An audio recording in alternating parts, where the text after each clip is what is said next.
I think it was one of the most exciting events as far as entertainment and a Jamaican product coming out of Jamaica to really, what you'd call, put the Jamaican theatre going to our friends. You know, it was like, and it ran for weeks and weeks in Jamaica. So was that the first time you'd seen it at the premiere? Had you seen it before? Well, what was happening was like you'd see bite pieces, but I was interested in seeing the answer print outside of the crowd. What did you think to it when you saw it then? When you first thing when you see yourself on screen, you're wondering, fucking hell, excuse that part of it, hell, is that really me? Was I doing all of that and saying all of that? Because now it becomes magic. You've done it, and you're realize, oh hell, then you start to question yourself. The film, The Harder They Come, does it properly represent Jamaica, or is it Perry's vision of Jamaica? All right, it has to be Perry's vision of Jamaica, but at the same time, it represented Jamaica at that time down to a T.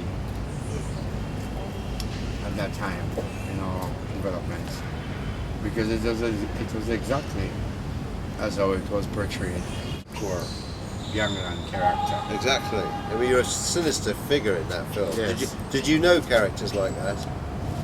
Well, you see, in Jamaica, growing up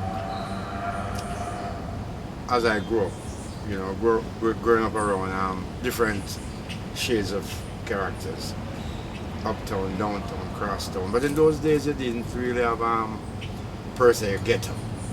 But the word ghetto didn't even crept into the languages yet. So it's more like a district or your community or your village. So I grew up, because the music was very vibrant in my time. The ska was really at its heyday. So you get to really see a lot of different personalities that you could shade yourself on.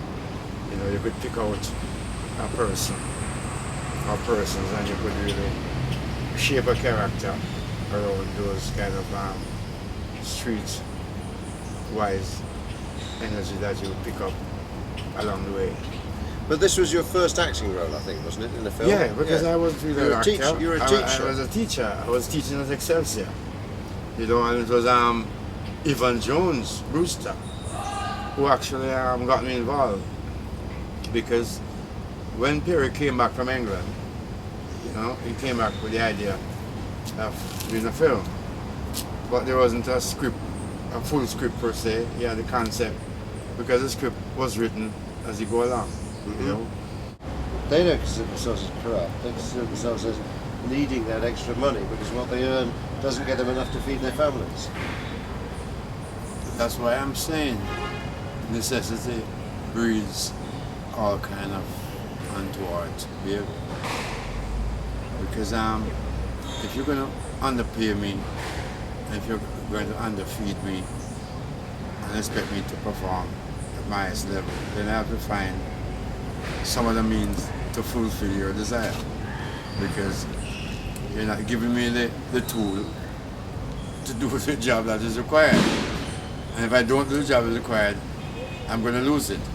So I'm going to have to hustle to suit you.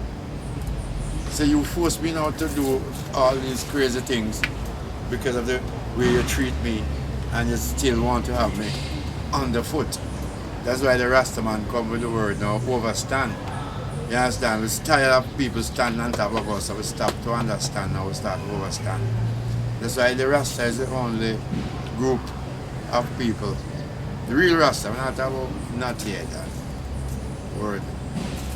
But the real Rasta is the only one that is still maintaining the true Jamaican cultural values and is working towards the liberation of the people.